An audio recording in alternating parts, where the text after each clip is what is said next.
as a Nintendo fan. But anyway, so let's take a break, and we'll get back with E3. All right.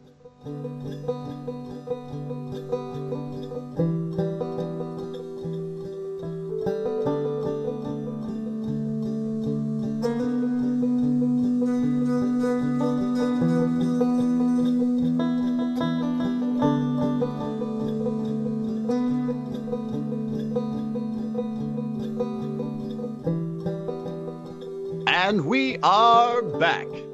And Jason, if I can be completely candid with our listeners, Yeah. we're not sure Always. how we're going to do this format as far as taking breaks and stuff like that. I just informed my co-host, my dear friend Jason, that I had to pee my brains out. I have had about a gallon of water since I woke up this morning, so I was about to die. So those last few comments when we were discussing Move and VR, I'll be honest with you, man. Like, my brain had stopped functioning, and I was like bouncing here because I was in so much pain. So I'm not responsible for anything that I may have said right before we went to break. I honestly don't know if we're responsible for anything we've said. I would not claim responsibility for any part of this show. We're probably going to go back and edit out our names. Just kind of censor that, so we bear no responsibility for anything that happens. Yeah. I mean, I do like the idea of being very transparent, so I think it's good to inform anyone listening that we have abandoned the show notes, which if you've listened up to this point, you probably already guessed. I don't know. It'll. I guess we'll have to go back and listen, but it feels like we've been pretty smooth so far. Yeah,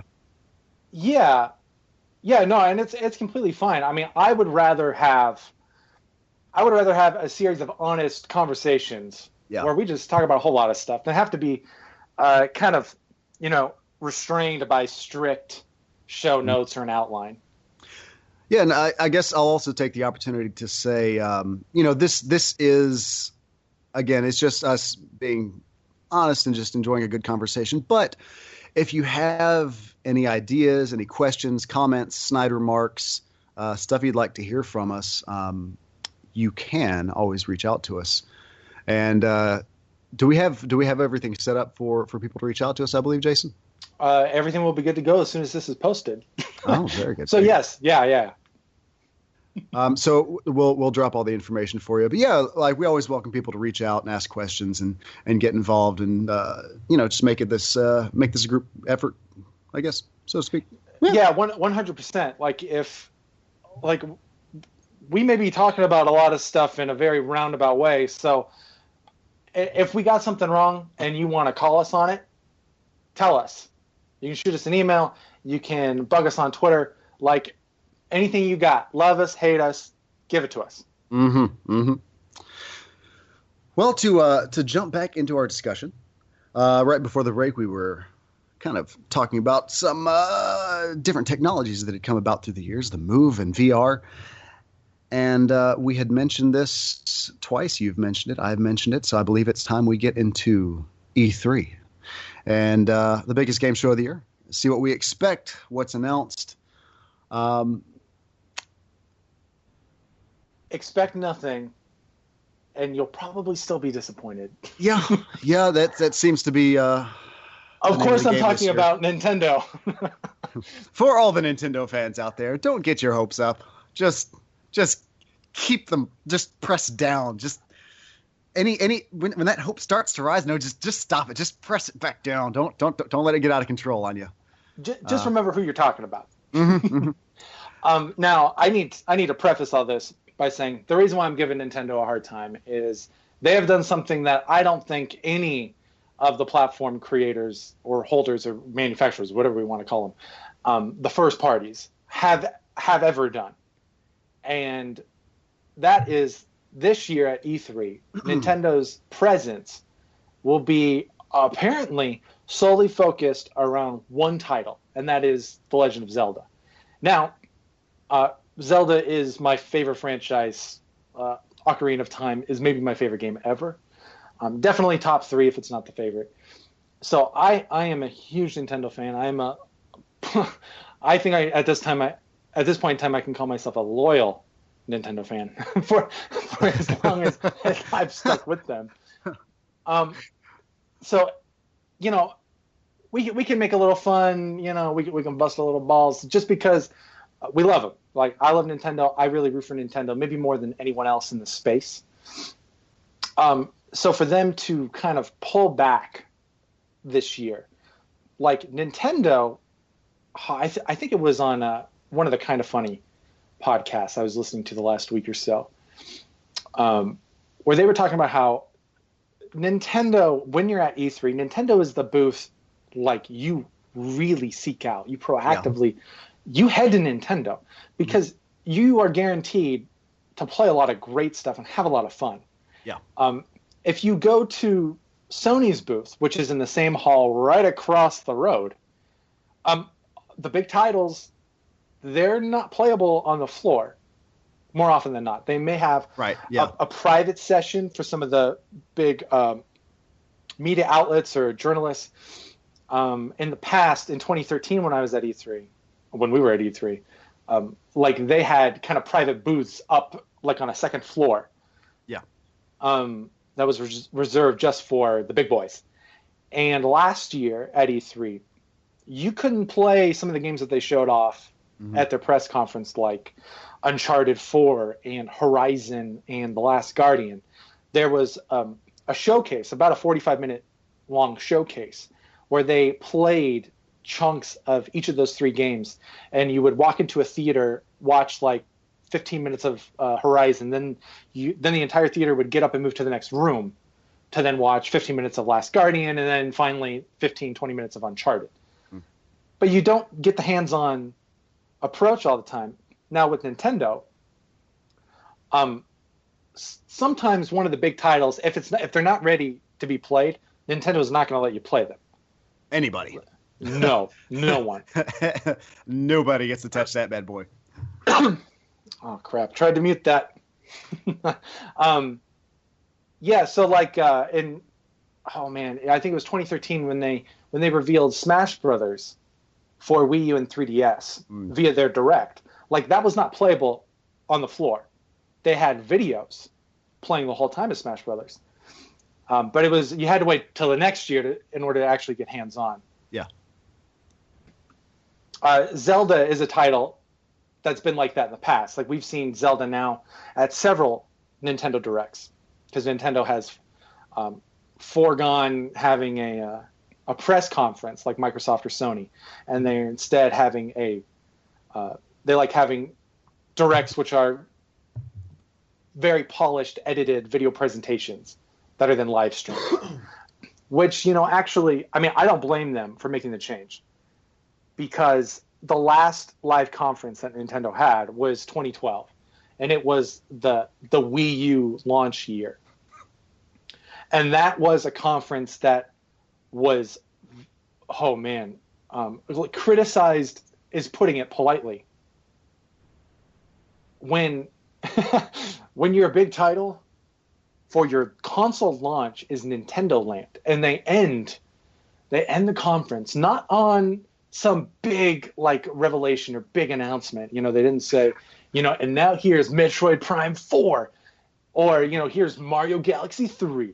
You wanted Zelda, you got it. It wasn't anything like that. It was, here's some fireworks, animated fireworks from the great theme park of Nintendo Land.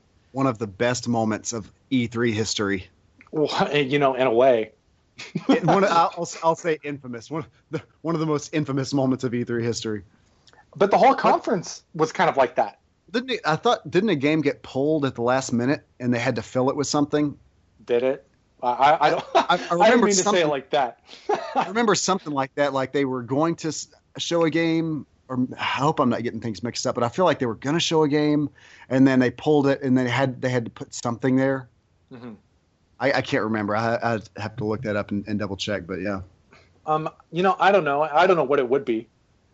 Honestly, I mean, the next year is when Wii U really kind of came into its own, and that was. They showed off, Mario 3D Land, or 3D World rather. Boy, Oof. that's a nice slip. Yep. I won't get into accusations of using Nintendo DS assets to make a Wii U game. I won't get into that because those are unsubstantiated, purely rumor. It's just speculation. And 3D World is a great game, a great game. I played so much of that; it's a blast. Not quite the 3D Mario I wanted, the one I expected. I did expect kind of Galaxy 3, or something else. Something that felt more like a traditional successor to, Mario 64 and Sunshine and Galaxy, whatever it was, Universe or Galaxy 3. But 3D World is great. Had a blast playing it at E3 that year. Grabbed that thing day one when it hit Wii U. Awesome game. And that was the same year they showed off Mario Kart, and you could play it on the floor. You could play Pikmin 3 on the floor. Donkey Kong, Tropical Freeze, and even Wind Waker HD. Like, that was all there. It was a great year for Wii U. And I feel like the general message based on that, since I was at an E3 kind of, pretty close to a console launch, and of course that was the same launch year for PS4 and Xbox One, so we got to have hands-on with those games as well. Yeah. I think the lesson I kind of took away from that, without touching on last year's E3 for Nintendo, which was also pretty good. Mario Maker was there. Yoshi Yarn game, whatever that's called, that was there. Kirby was there. Smash was there. And the Treehouse. I really enjoyed the Treehouse. Oh, man, the Treehouse. That was such a fantastic idea. Treehouse is fantastic. And the year I wasn't there at E3 in 2014, that was the year that Splatoon was announced and shown off and basically stole the whole show. Yep. But anyway, since Nintendo has now, they are stepping away this year from E3. I'm sure the showcase for Zelda is going to be fantastic. I fully expect that game. It's been in the oven for so long. It's going to be phenomenal. It has to be. But I think the lesson, if I could tell Nintendo anything, is that I actually agree with their position and their change in approach with E3. Since they announced, the NX dedicated gaming platform. We don't know what it is exactly. We don't know if it's a home console, a handheld console, if it's both. There's a lot of speculation, and you can read some very interesting patents online about it, and maybe at some point in a future show we'll get into that. But that is a whole show within itself. It is. It really is. That's just going to be the NX special. When you launch a new platform, you have to make sure the games are ready. Yeah. And that is something that I don't think Nintendo did with Wii U. No, absolutely. They should have, in my opinion, they should have waited until 2013. And they should have launched day one with 3D World and Pikmin and Mario Kart and Donkey Kong Country and all of these great titles that came out in 2014. Instead, whether there were delays, I know Nintendo had some trouble catching up in terms of like tech and getting used to high definition programming, and so I understand that took a while to get used to, and now they've caught up and they've really changed their entire development environment and the atmosphere. In Japan with their teams, everyone's kind of together now. Handheld and console developers hang out together in a close proximity, and I think the future for Nintendo is actually brighter than the past and the present, because in the present it's a lot of uncertainty, And absolutely. From what I've heard, then the NX delay, there was a lot of expectation, and I believe NX was scheduled to launch November this year. I think it recently got bumped to March next year. But I've heard, and Nintendo has alluded to, that NX was moved because the games weren't ready. And right now, I will applaud them for that decision. And I'll add not just their own games, but I think they really need to make sure that third party the third parties really come on board for this